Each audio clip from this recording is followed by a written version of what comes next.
Bonjour à tous, merci de la confiance. Vous savez, la première chaîne YouTube à travers les mondes télé, Chango. Vous en êtes mingi, vous avez un bino, entretien et aller l'autre et un bipo nabino. Partin n'a pas perdu les élections, il a gagné les élections. Boye bisa bango bati kapeli seki. Congolais asi à la mouki. La mouka a ça la réflexion, il y a bien pour mboka oyo. FCC na la mouka ba ebani bien. Manque à confiance ils a déjà. Il n'y a aucune coalition entre FCC et Nalamouka. Le fait que nous gardions jalousement les preuves que nous avons, c'est parce que nous avons un grand respect pour nos frères. Ensemble, union sacrée. Le blocage au niveau de la CENI a un nom. Il s'appelle M. Félix Tshilombo.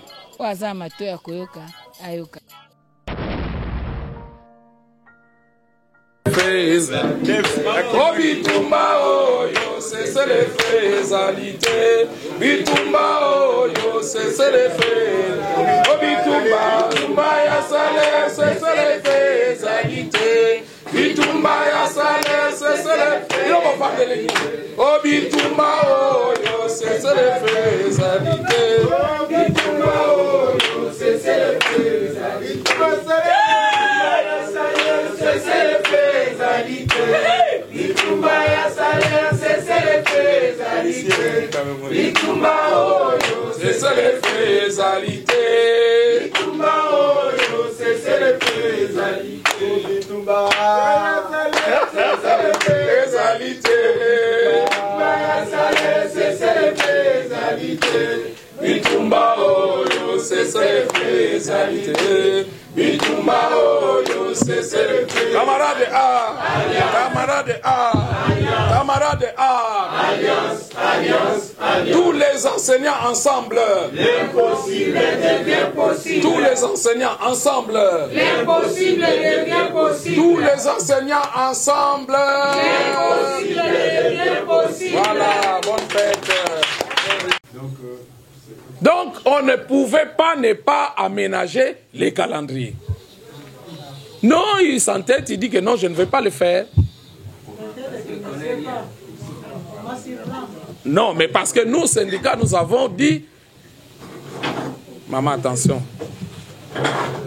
Ok. Nous, au niveau du syndicat, nous avons dit au ministre d'aménager les calendriers. Et puis, il a tout un service qui s'occupe du calendrier scolaire. Non, il n'a pas voulu. Il a des méthodes. Mais ce sont ces méthodes-là qui sont en train de l'amener dans le gouffre. Parce que quand vous n'écoutez pas les collaborateurs, ça ne peut pas marcher. Alors, ce que les enseignants demandent aujourd'hui, où nous commémorons la journée du 30 avril, ce que nous demandons au gouvernement, la première chose, c'est de pouvoir uniformiser la prime de gratuité aux primaires. Nous parlons d'abord de la prime de gratuité. La prime doit être équitable parce que c'est une prime. Ce n'est pas une tension où on doit aller, on calcule suivant les grades. Non. La prime doit être équitable. Cette injustice-là, on ne peut pas la comprendre parce que ça démotive les enseignants. Les vrais enseignements ne se donnent plus aujourd'hui.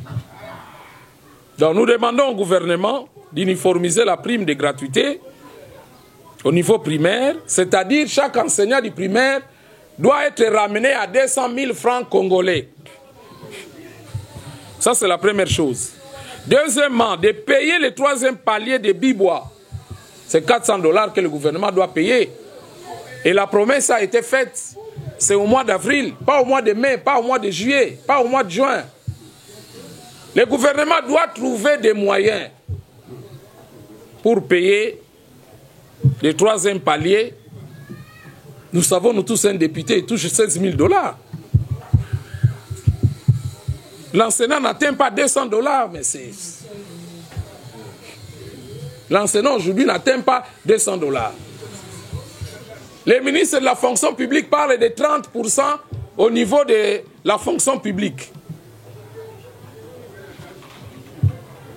De 30%. Mais les 30% des agents de la fonction publique, un huissier avait 160 000 francs. Quand vous ajoutez, vous faites les 30%, il a 220 000. 220 000 francs. Chers amis. Alors, si nous revenons aux enseignants, vous allez comprendre aujourd'hui l'enseignant à 370 ans, il n'atteint pas 200 $. Regardez le coût de la vie aujourd'hui. Donc, la prime qui doit être équitable aujourd'hui est versée différemment. Vous trouvez des enseignants dans une même enceinte avec ce clivage, cette discrimination. Ça démoralise, ça décourage, ça démotive et ça crée des tensions. Il y a des enseignants qui ne se parlent plus. Il y a des problèmes entre enseignants du primaire et enseignants du secondaire. Je suivais là une dame ici chez nous qui discutait avec un collègue qui est ici en réunion. La dame est au primaire, pour ne pas les citer, ils sont là derrière moi. Les camarades sont au secondaire. La maman est allée demander la dérogation, mais il dit finalement je ne vais plus aller continuer à demander la dérogation parce qu'au communauté mobola, que nous foukamela ka bandeko na yo ba enseignant na secondaire. Ça n'a pas de sens. Mais les camarades aussi au secondaire, bon, ils trouvent que non, c'était n'a pas. Ça, c'est un gain pour nous. Ils ne se soucient pas que leurs enfants sont encadrés par ces personnels-là au niveau primaire. Mais si les enseignants du primaire, au lieu de 2 plus 2 égale 4, disent 2 plus 2 égale 8, que vont devenir vos enfants? Parce que l'enseignant est capable de donner des contre-vérités. Au lieu de dire j'ai venu. Au lieu de dire je suis venu, il va commencer à enseigner j'ai venu.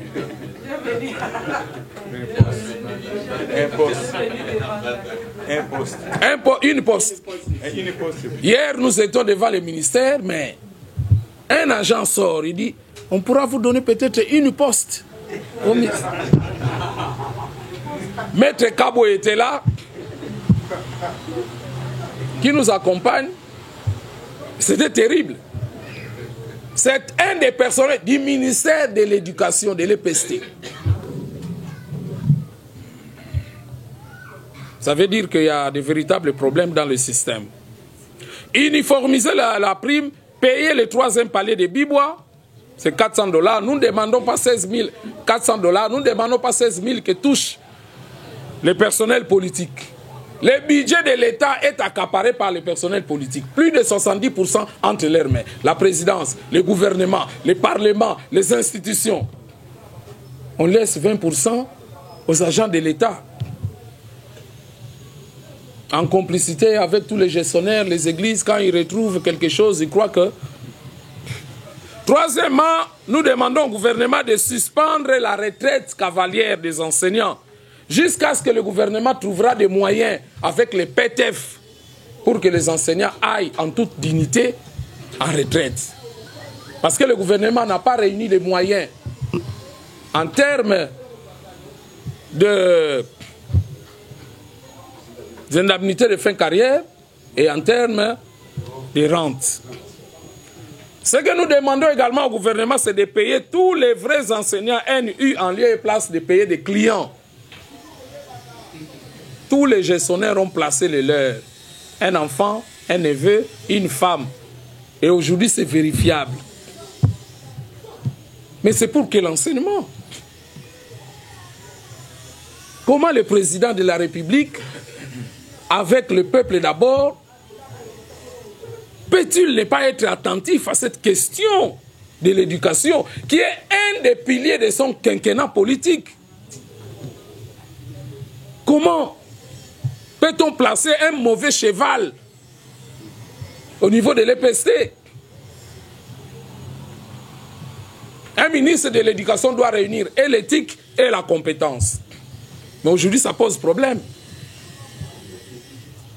Suivez au niveau de l'éthique, regardez ce qui se passe au niveau de l'EPST. Des détournements à grande échelle. Des agents du ministère arrêtés, aller au parquet. Des sociétés privées dénoncer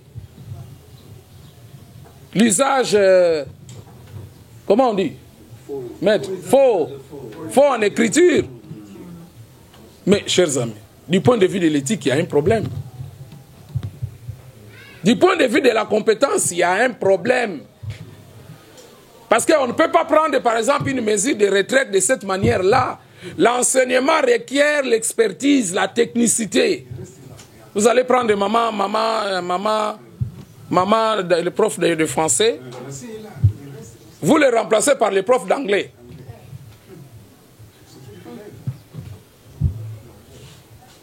Donc aujourd'hui, nous avons un véritable problème. Les politiques continuent à prendre le système éducatif en otage. Et en tant que société civile, en tant que syndicat, ce sont des choses que nous devrons dénoncer. Nous avons donc dit qu'on doit payer les vrais enseignants NU en lieu et place des clients. Dans les écoles, on a déjà dit qu'il y a un véritable problème. Dans les écoles, il y a des tensions. Il y a des enseignants qui n'ont pas vu leur nom sur le listing NU. Nous avons approché les amis de Segop, ils disent, mais nous sommes étonnés. Nous avons fait notre travail, on a transmis les rapports. On attendait que tous ces enseignants NU soient programmés. Ce n'est pas le cas aujourd'hui. Ce que nous demandons au gouvernement, c'est de payer aux enseignants désactiver leurs arriérés de plus de 5 mois. C'est très important. Tant que notre système d'enseignement restera prisonnier des hommes politiques, je crois qu'il va continuer à... C'est une descente aux enfers que nous ne saurons pas arrêter. Nous n'avons pas parlé des inspecteurs, mais je voulais quand même que Maman Rifine dise un mot par rapport à leurs revendications. Juste quelques revendications phares. Ça nous permet aussi de pouvoir intégrer, capitaliser dans tout ce que nous sommes en train de faire. Inspecteur, la plus grande revendication, en dehors de tout ce que le CG a dit sur les salaires et tout, c'est la prime des inspecteurs. Nous avons la prime, d'abord la prime d'itinérance. Vous le savez, un inspecteur peut sillonner dans 3, 4, 5 écoles en un jour. On ne lui donne rien du tout. Moi, je suis par exemple au pôle de Ngalema, où je suis dans les écoles de pompage, ozone et tout. Dans ces écoles, les écoles sont inaccessibles. Vous utilisez la moto et vous le faites avec vos propres moyens. Quand vous allez visiter soit un enseignant, soit un chef d'établissement, vous devez photocopier en 4 exemplaires le document que vous établissez. Vous le faites avec vos moyens. Cet inspecteur-là qui utilise ses propres moyens, qui doit être dans toutes ces écoles tous les jours, a le même salaire que l'agent qui ne vient qu'une fois ou 2 fois la semaine. Nous pensons que c'est une injustice qu'il faut réparer. L'État doit mettre à la disposition des inspecteurs tous ces moyens. C'est-à-dire que vous faites votre rapport et c'est l'État qui doit se charger d'assurer toutes ces photocopies. L'État doit nous payer les transports. Mais figurez-vous que vous devez aller inspecter un enseignant sous la pluie. Parce que vous avez pris rendez-vous. Cet enseignant a cours 1 fois ou 2 fois la semaine, par exemple. Mais quand il pleut, vous ratez cette semaine. La semaine qui vient, c'est un autre professeur que vous devez aller visiter. Donc, vous êtes obligé d'aller là. Qu'il pleuve ou qu'il neige, l'inspecteur doit être là. Et cet inspecteur dépend du chef d'établissement. Il est là, il finit son travail et il attend les préfets. Et ceux qui ont encore un peu de dignité peuvent s'éclipser et partir. Mais d'autres posent des problèmes. Ah, préfet, ben, je n'ai rien pour le transport. Mais comment vous allez coter un tel chef d'établissement si c'est lui qui doit assurer votre transport? Ça devient un problème. Ça devient un problème. Je suis allé dans une école, j'ai inspecté un CP. Mais même le préfet dit à madame, ce CP a toujours fait très bon. Comment chez vous il peut avoir bon? J'ai dit, mais le CP lui-même a reconnu avoir été malade pendant 1 mois et il n'a pas pu établir tous les documents exigés. Non, non, non, il refuse de signer. Le chef d'établissement refuse de signer. Il attend que son chef d'établissement, que son CP ait la cote très bon. Mais si vous êtes faible, si vous savez que c'est le préfet qui va vous donner quelque chose en retour, mais vous allez monnayer toutes les cotes. Et finalement, on dit, voilà, l'inspecteur est en train de monnayer les cotes. Donc, nous voulons dire qu'en dehors de tout ce que le CG vient d'évoquer, nous demandons ces primes liées à notre fonction. Voilà. Merci beaucoup. Camarade A. Alliance. A. Alliance. Alliance. Alliance. Alors, c'est la triple action inspectorale. Former, contrôler, évaluer. Mais si vous ne donnez pas de moyens à cette personne qui doit former les enseignants, à cette personne qui doit aller contrôler, à cette personne qui doit évaluer, si vous ne donnez pas de moyens, mais c'est compliqué. Il ne va pas faire correctement son travail. Et si l'inspecteur ne fait pas correctement son travail, ça a une répercussion sur le travail de l'enseignant. Parce qu'en ce moment-là, l'enseignant, eh bien, c'est le laisser faire. Il fait tout ce qu'il peut faire. Or, l'inspecteur joue un grand rôle. N'oubliez pas que c'est un corps d'élite dans notre système d'enseignement. Donc, on ne peut pas les gérer de n'importe quelle manière. Tous ces problèmes, aujourd'hui, vous allez suivre le ministre. Il va vous dire qu'il y a eu 27 réalisations depuis qu'il est arrivé à la tête. Mais l'enseignant lui-même ne se retrouve pas et le système ne se retrouve pas. Voilà donc, chers amis, les quelques peu qu'on avait à dire. S'il y a des camarades enseignants qui ont des ajouts à faire, ou les camarades secrétaire général Jean Tunda, s'il y a des ajouts à faire, des compléments, des commentaires, prenez la parole parce que c'est notre journée et cette tribune est effectivement accordée à vous pour que nous puissions parler. Camarades, vous voulez prendre la parole? Qu'en serait-il de ceux qui sont déjà retraités? Puisqu'il y a ceux jusque-là qui ne sont pas encore été remplacés et qui sont menacés. Parce que quelque part aussi on a entendu qu'il y a des écoles où on a commencé à remettre les enseignants qui étaient déjà remplacés. Concernant toutes les questions qui minent les CETEC de l'EPST, nous avons compris que le constat vraiment est amer. Mes chers camarades, vous savez que les enseignants que nous sommes, c'est nous vraiment qui sommes les véritables collaborateurs de Jésus-Christ, parce que lui-même il fut le premier pédagogue par excellence. Dans tout ce qui se passe dans le secteur de l'EPST, si nous n'arrivons pas à nous assumer, ici j'interpelle surtout la conscience des anciens qui continuent toujours à rêver, alors que nous devons nous assumer, d'autant plus que notre destinée en dépend. Vous avez vu comment certains camarades ont chuté, ont terminé leur carrière vraiment dans un regret. Mais si aujourd'hui nous continuons toujours à croiser les bras, à nous résigner pour dire que Nzamba Kosala, là nous resterons des philosophes éternels. Et comme quoi, nous devons vraiment nous lever pour dire non à cette vie que les politiques congolais nous a imposée. C'est pourquoi, à l'occasion de cette journée, que chacun puisse quand même faire une autocritique méditative de voir quel est le bilan depuis que je suis là. Somme toute, le vrai défenseur de l'homme, c'est le détenteur lui-même. Si nous-mêmes, nous ne nous assumons pas, Dieu ne viendra pas faire quelque chose à notre place. Ne nous laissez pas vraiment distraire par le système de prise en charge, un système pervers, clientéliste qui a prouvé ses limites. Alors que nous devons vraiment aller vers l'employeur pour revendiquer un salaire décent. Parce que vous avez senti que l'intervention du secrétaire général ne constitue qu'une interpellation. Dans tout cela, on ne se retrouve pas. Mais qu'est-ce que nous devons faire? Est-ce que nous devons croiser les bras? Nous devons lutter. C'est pourquoi, pour les amis, hier nous avons mené une action d'envergure. Vous savez, comme j'ai toujours dit, lorsqu'il s'agit de défendre une cause, ce n'est pas le nombre de combattants qui compte, mais c'est la qualité de leur être. Hier, nous avons fait tomber les murs de Jéricho. Et c'est comme ça, lorsque nous nous engageons, vraiment, nous pouvons vraiment nous retrouver et faire une bonne relève, parce que cette jeunesse que nous sommes en train de préparer, qui va nous succéder demain, si elle est lacunaire, en tout cas, l'enseignement se meurt. Voilà. Monsieur le secrétaire général, c'est un petit commentaire que je voudrais faire à l'occasion de cette journée. Le traitement du ministre de ne pas vouloir modifier le calendrier scolaire. Nous, au niveau de l'inspection, quand nous allons visiter un enseignant, les prévisions des matières sont cotées doublement. D'abord, nous cotons l'existence même de ces prévisions. Nous voyons si l'enseignant a ses prévisions. Mais ensuite, nous voyons également ce que nous appelons la progression. Est-ce que l'enseignant est en retard par rapport à ces prévisions.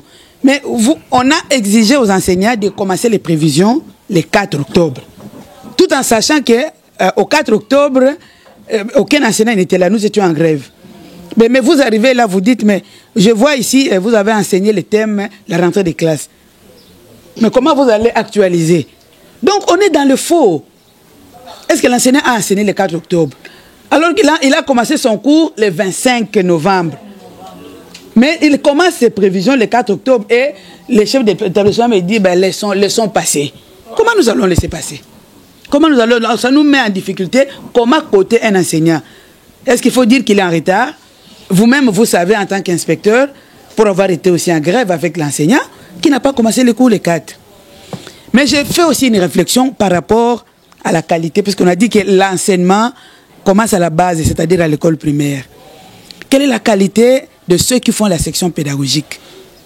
Plusieurs fois, j'ai assisté aux délibérations, pendant plus de 20 ans, pendant que j'enseignais. Mais qui on envoie en section pédagogique? Ce sont les faibles. Généralement, ce sont les élèves faibles actuellement qui font la section pédagogique. Un élève qui fait 52%, échec en français, échec en chimie. Et on dit, bon, on peut le laisser passer pourvu qu'il passe la section pédagogique. On l'envoie en péda. Mais je me dis que la pédagogie, c'est une section des faibles.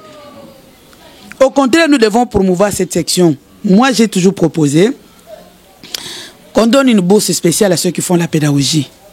De sorte qu'on envoie les plus méritants en section pédagogique. Que l'État, par exemple, prenne en charge ceux qui acceptent de faire la pédagogie. Mais sinon, il n'y aura pas d'enseignants. Dans 10 ans, moi, je pose toujours la même question.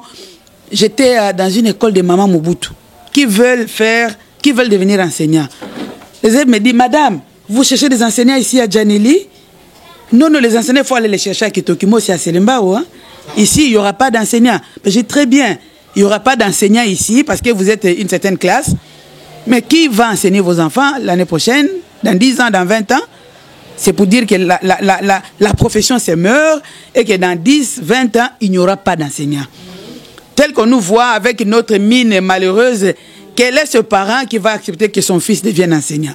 Alors je me dis qu'on y songe déjà. Quels sont les enseignants de demain? Quel sera le profil des enseignants de demain? Qu'est-ce qu'il faut faire pour attirer les élèves à accepter la section pédagogique et les accompagner à devenir enseignants? Pas seulement faire la section pédagogique. Hein. Il y a des gens qui sont en section pédagogique. Nous avons des élèves. Mais si vous leur demandez, même ceux qui sont en péda, ils vont faire la médecine, ils vont faire les droits, ils vont faire autre chose. Ils ne veulent pas devenir enseignants. Alors nous disons que dans 5 ans déjà, nous allons commencer à importer de vrais enseignants. Parce que les enseignants, il n'y en aura plus. Merci madame. La profession n'est plus attractive au regard de la misère dans laquelle l'enseignant est logé. Il faut vraiment que nous puissions être, pour paraphraser notre camarade provincial, il faut que nous ne soyons pas, que nous ne puissions pas nous résigner. Nous devrons être déterminés en tant qu'acteurs. Nous devrons continuer à défendre les meilleures conditions de vie et de ces conditions de vie dépendra la qualité de l'enseignement. Alliance, alliance, alliance. Tous les enseignants ensemble. L'impossible devient possible. Tous les enseignants ensemble. L'impossible devient possible. Tous les enseignants ensemble. L'impossible devient possible. Si tu parles, si tu t'étais, alors, si tu parles, si tu t'étais, alors, enseignement congolais en danger. Oh, venez voir l'enseignement congolais en danger. Oh, venez voir, oh, venez voir l'enseignement congolais en danger. Oh, venez voir l'enseignement congolais en danger. Bonne fête à tout le monde. Merci. Le ministre Tony Mwaba a publié un tableau, on a titré tableau évolutif des salaires et tout. Et là, on a vu quand même dans les tableaux là une amélioration. Par exemple, j'ai ça ici. Je l'ai vu sur son compte Facebook, là où il décrit quand même que vous étiez, par exemple, vous êtes parti de 100 et quelques mille à 300 et quelques mille. Est-ce que les ministres disent vrai ou ce sont des trucs politiques au niveau du ministère? Oui, madame. C'est vrai qu'il y a une légère progression du salaire de l'enseignant. Ça, c'est indéniable. Mais ce qu'il faut regretter, c'est que pour que l'enseignant change de salaire, il faut aller en grève. Ça veut dire qu'à tout moment, les enseignements sont interrompus, les enseignants doivent aller en grève pour que l'État se réveille et réagisse sur le salaire de l'enseignant. Je crois que gouverner, c'est prévoir. Deuxièmement, il faut dire que les différents accords que le gouvernement signe avec les banques syndicales, ils ne les respectent pas. Dès lors que le gouvernement ne respecte pas ses propres accords, ses propres engagements pris, vous allez comprendre qu'aujourd'hui, nous parlons du barème des Bibois. Mais souvenez-vous, il y a beaucoup d'années, nous avons parlé du barème de Mboudi. Ce barème n'a jamais été payé en totalité. Donc le gouvernement prend des accords, signe des engagements avec les banques syndicales, eh bien, il ne respecte pas ces engagements. Ça fait que, toutefois, le secteur de l'éducation est perturbé. Et ça a une répercussion aux élèves que nous formons. Parce que tout à l'heure, on vient de le dire. Si demain, nous n'avons plus d'enseignants de qualité, nous serons obligés, nous serons contraints à pouvoir importer les enseignants de l'extérieur. Et ça va coûter plus cher au gouvernement. Donc, autant que le gouvernement comprenne. Par exemple, là, le gouvernement a accepté de pouvoir donner le troisième palier. C'est 400 $. Mais 400 $, qu'est-ce que ça représente? Lorsque vous payez cette somme à quelqu'un qui transforme la vie de l'enfant, regardez à la maternelle comment l'enseignant travaille. Il prend l'enfant qui vient du néant et il doit le transformer. Et ainsi de suite au primaire jusqu'au secondaire. Donc le gouvernement aujourd'hui, c'est une honte d'ailleurs que de se targuer d'orgueil que j'ai donné moins de 200 $ à l'enseignant. Nous savons que personne ne peut vivre avec moins de 200 $.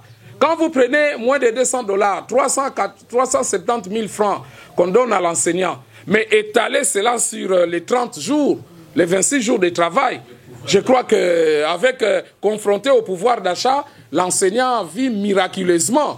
Le gouvernement doit donner le minimum de moyens.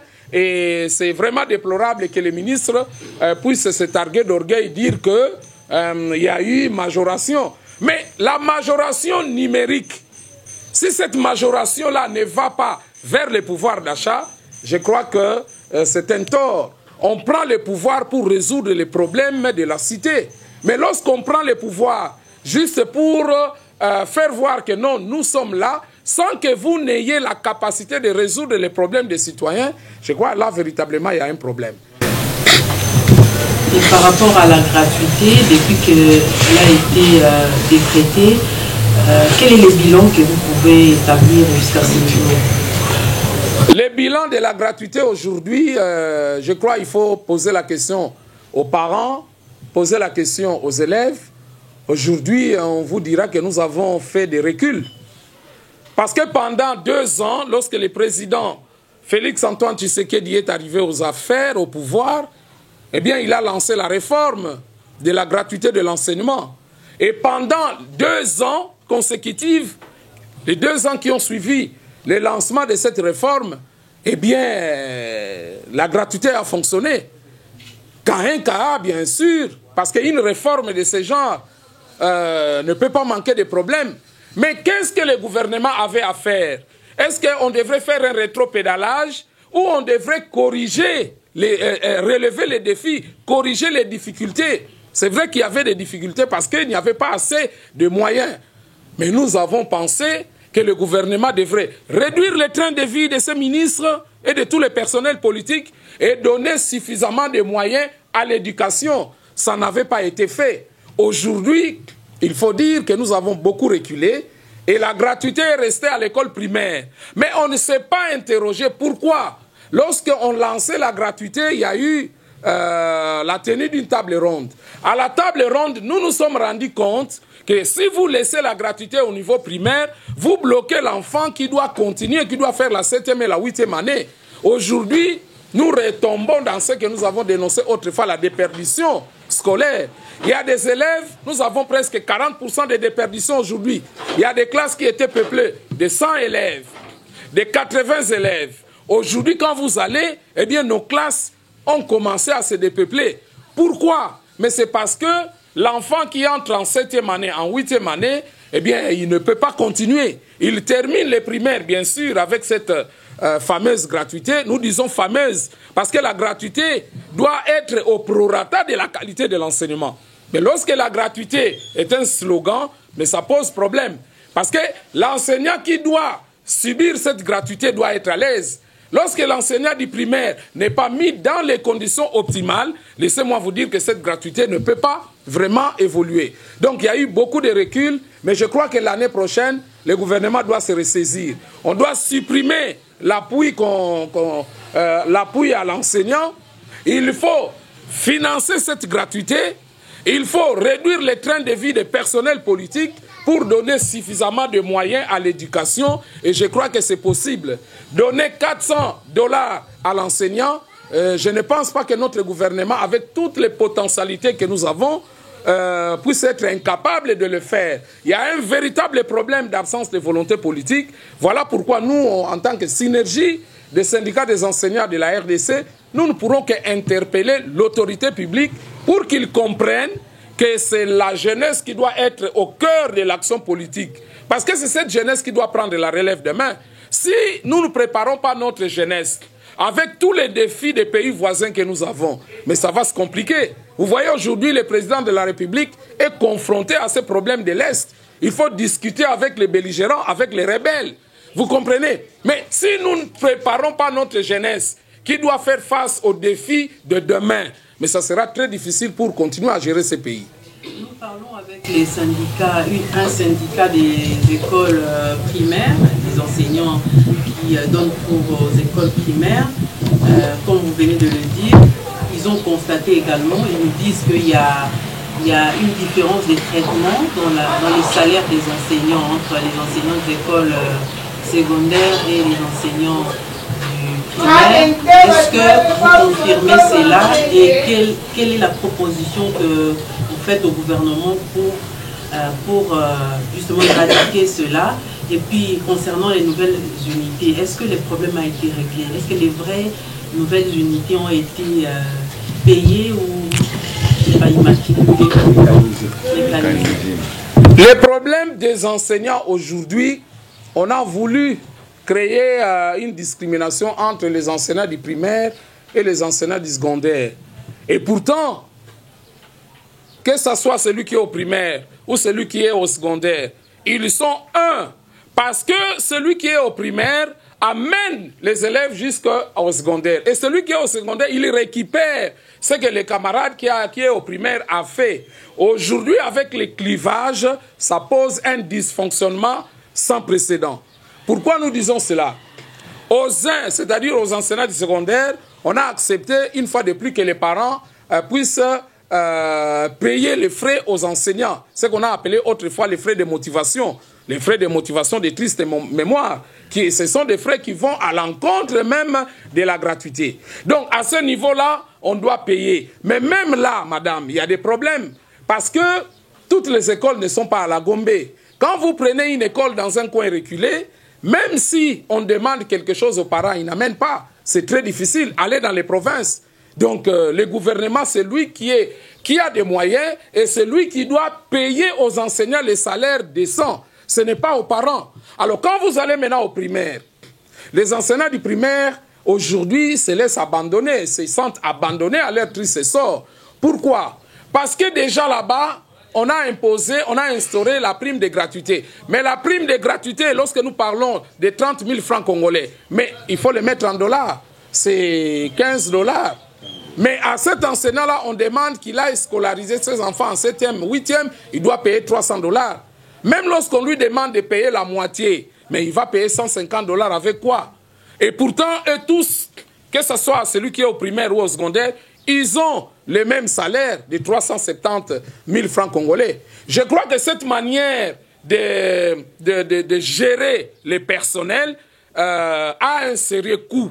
Et aujourd'hui, tous les enseignants se rendent compte qu'il y a une démotivation totale au niveau des enseignants du primaire, même au niveau du secondaire. Parce que n'oubliez pas, au niveau du secondaire, on a créé beaucoup de rubriques.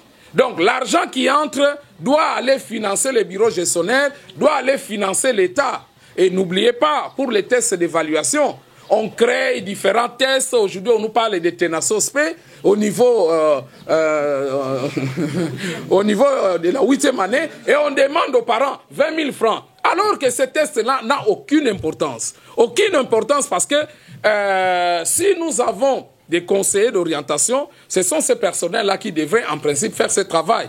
Mais on demande, c'est pour des fins mercantilistes qu'on est en train de solliciter cet argent. Et je crois qu'il faudrait que ces choses-là puissent s'arrêter. Donc, les clivages qu'on a créés entre l'enseignant du primaire et l'enseignant du secondaire, on doit absolument les réparer pour que l'année prochaine, nous puissions fonctionner normalement. Et donc, au niveau du Sinecat et au niveau de la synergie, nous proposons que l'on puisse supprimer les frais d'appui et que l'État, qui est le pouvoir organisateur de l'enseignement, reprenne ses responsabilités régaliennes. Non,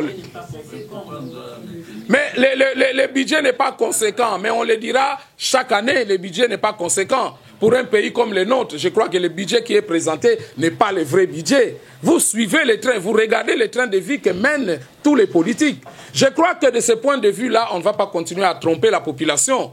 Oui, en effet, le 11 mars, la synergie des syndicats des enseignants de la RDC a organisé un sit-in devant le ministère de l'EPST. Mais contre toute attente, nous avons été surpris.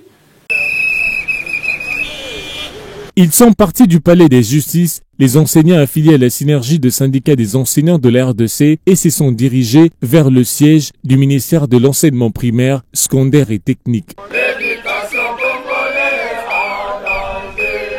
Ces calicots et banderoles traduisent les principales préoccupations de l'enseignant congolais, parmi lesquelles le troisième palier, selon l'accord de Bibois, la paye de vraies nouvelles unités, la retraite honorable pour le professionnel de la CRE, pas une retraite aux méthodes cavalières avec $2000 américains pour plus de 30 ans de carrière, ainsi que l'application sans faille de la gratuité de l'enseignement de base. Telles sont les revendications de ces enseignants qui ont pris d'assaut ce vendredi 29 avril 2022 le ministère de tutelle. Parmi les points qui touchent à la vie des enseignants, comme vous le voyez, il y a le problème de la retraite.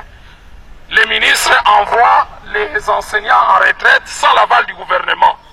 La deuxième chose, c'est le problème du barème. Tous les enseignants attendent le nouveau barème pour le mois d'avril, tel que prévu dans les accords. Un autre problème qui nous préoccupe, c'est le problème des enseignants du primaire. Aux uns, on donne 30 000 francs, aux autres 200 000 francs. 22 écoles touchent 200 000 francs. Nous pensons que c'est inacceptable. Le dernier point, c'est les écoles désactivées. Comment on peut comprendre qu'on a désactivé les écoles? On les a réactivées et jusqu'aujourd'hui, il y a plus de 5 mois d'arriérés de salaire qu'on n'a pas encore payé.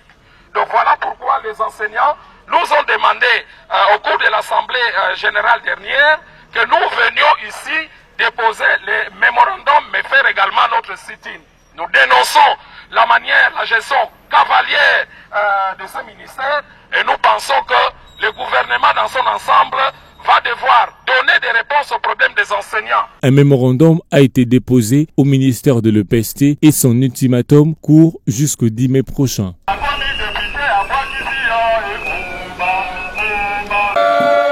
Victoire! Oh, grand coco! Ah, les sénateurs!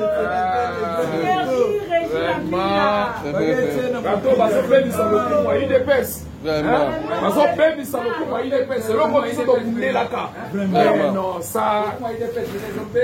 C'est vraiment dommage.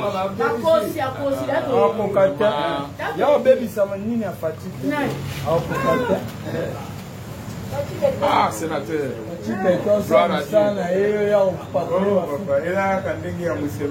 comme il avait donné ça. Les syndicalistes, qui sont des partenaires attitrés du gouvernement, ont été attaqués par des personnes non autrement identifiées. Et c'est les cabinets qui avaient recruté tous ces bandits des grands chemins pour violenter les enseignants. Nous avons compté parmi nous des enseignants qui étaient grièvement blessés, des enseignants à qui on a ravi des téléphones, des enseignants qui ont perdu même leurs documents de travail. Et pour nous, nous avons fait un effort pour mettre la main sur quelques bandits d'entre eux que nous avons acheminés au niveau du parquet.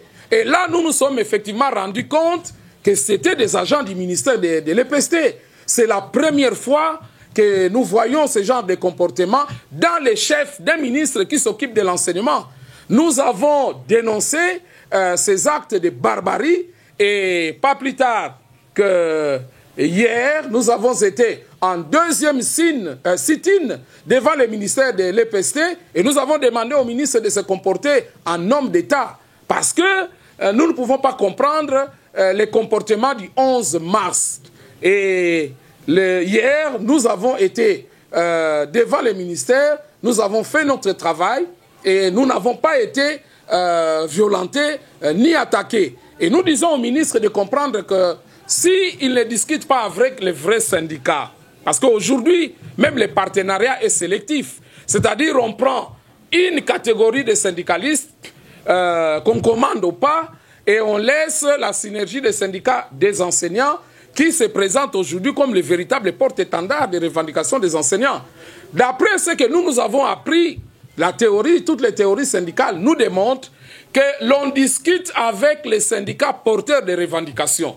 Mais on ne peut pas comprendre l'actuel ministre, il est entouré de beaucoup de syndicalistes, mais qui ne sont pas porteurs de revendications. Nous avons donné un ultimatum jusqu'au 10 mai.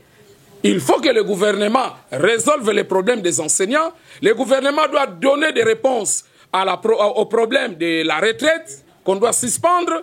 Il doit donner des réponses au problème du 3e palier. Il doit donner des réponses au problème de la prime de gratuité qu'on doit uniformiser. Il doit donner des réponses au problème des écoles et enseignants désactivés. Je crois que jusqu'au 10 mai, c'est un ultimatum qu'on a donné. Et il faut que le gouvernement discute avec les syndicats porteurs de revendications et non avec des clients. Voilà les différents problèmes que nous avons dans le secteur. Donc vous voulez dire qu'après ces revendications, vous n'avez jamais été reçu par les ministres? Mais vous savez, madame, après toutes les revendications faites, après Mbouela Loge, déjà au niveau de Mbouela Loge, nous avons connu des problèmes.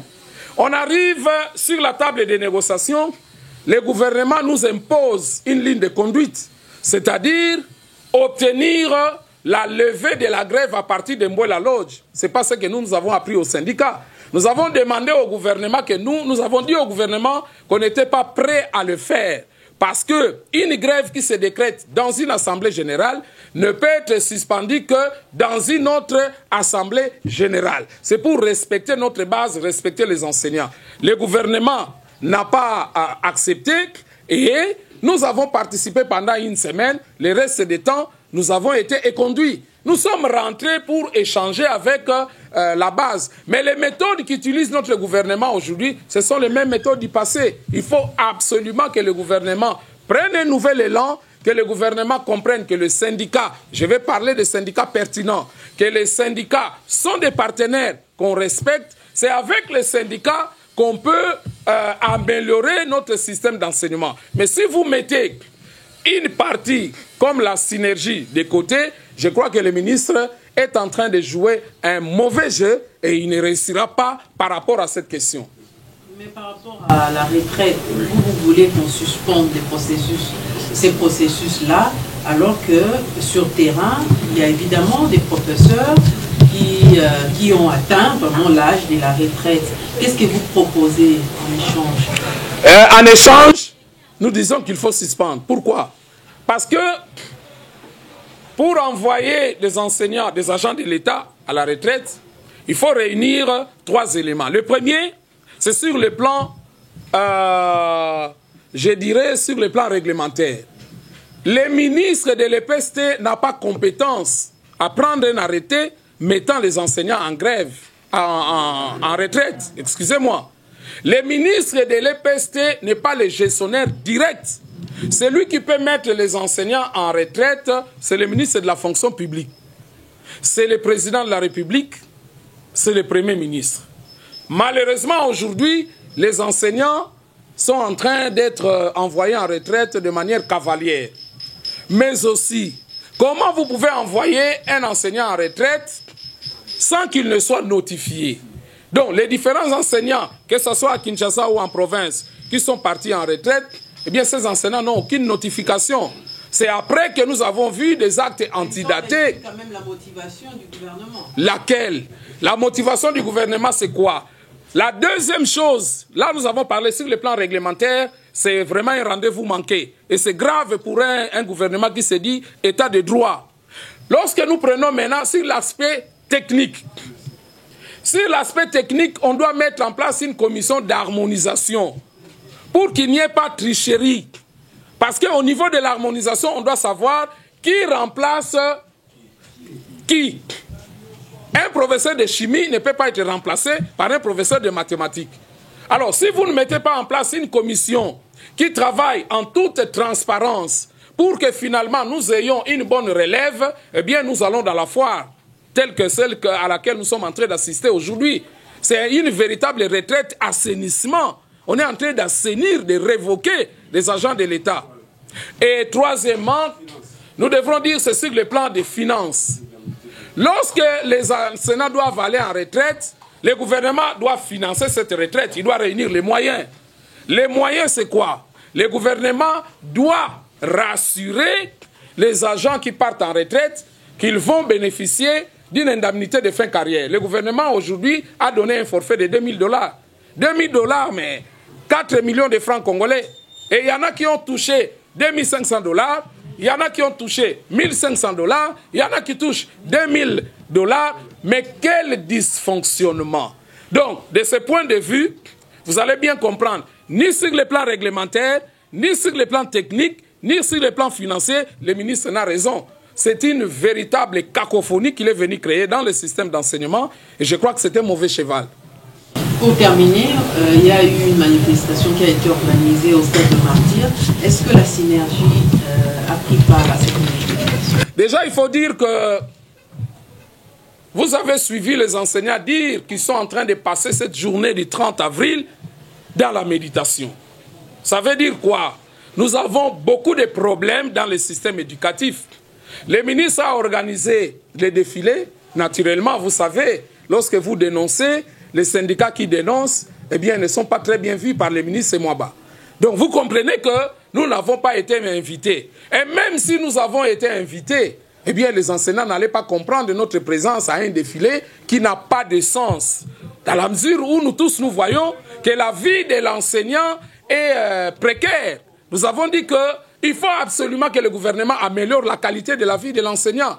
Il a vécu pendant toute sa carrière dans la précarité. On l'envoie en retraite dans la précarité. Quand il meurt, il n'a rien.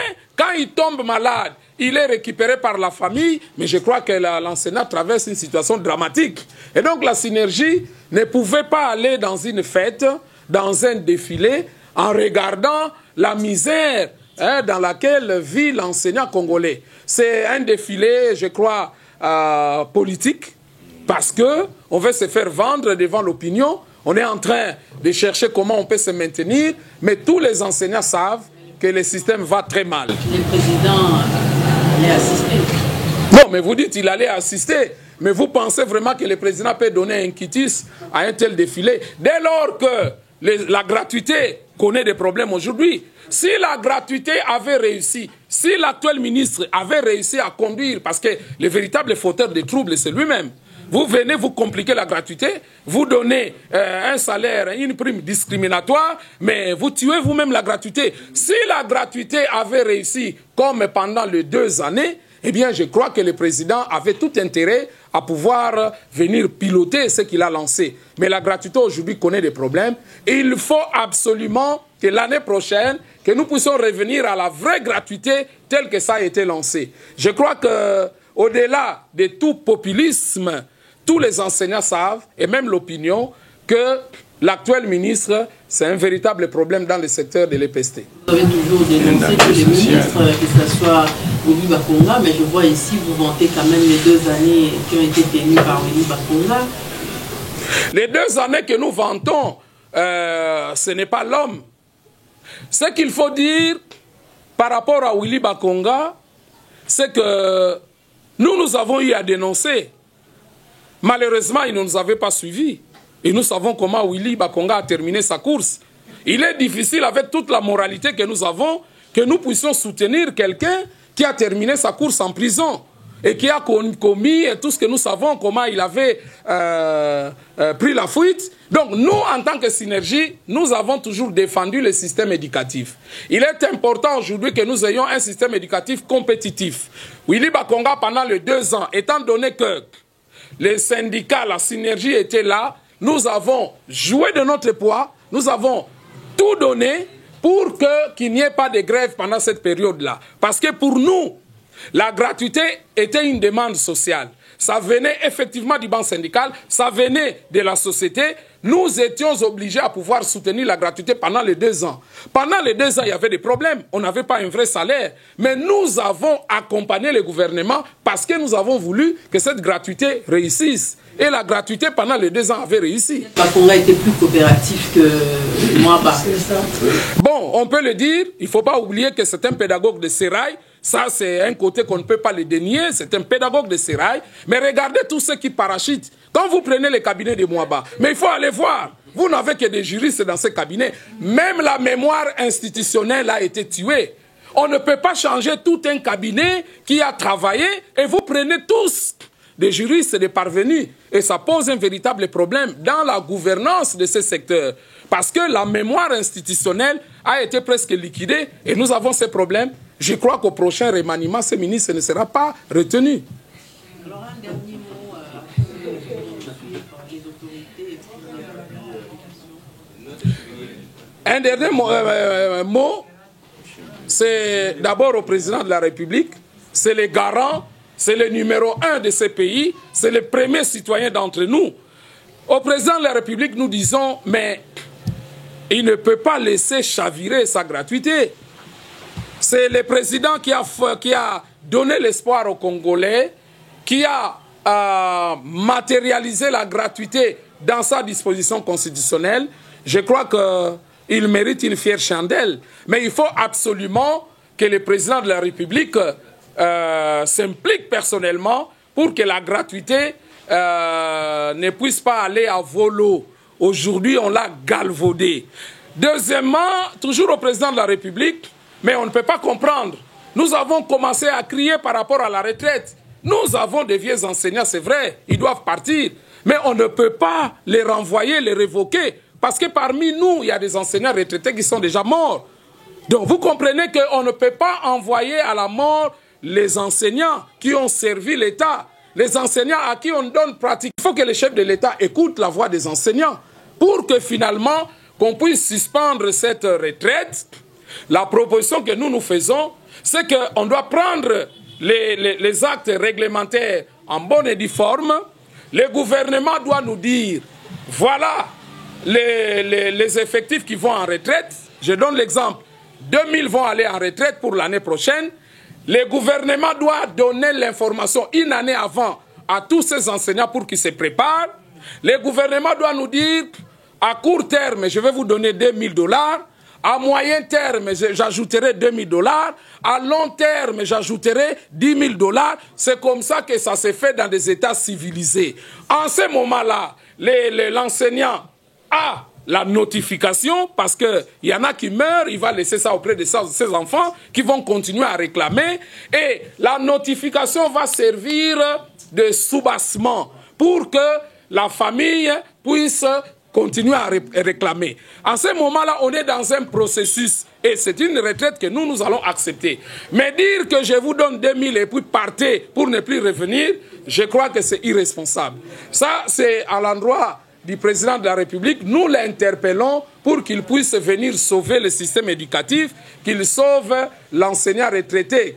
Par rapport au barème, je crois qu'il a tout un gouvernement. Techniquement, c'est faisable d'accorder $400 à un enseignant qui rend des beaux et loyaux services à la nation. Ce que nous pouvons dire maintenant au Parlement, nous ne sentons pas les députés, les sénateurs vraiment s'impliquer, à défendre les enseignants.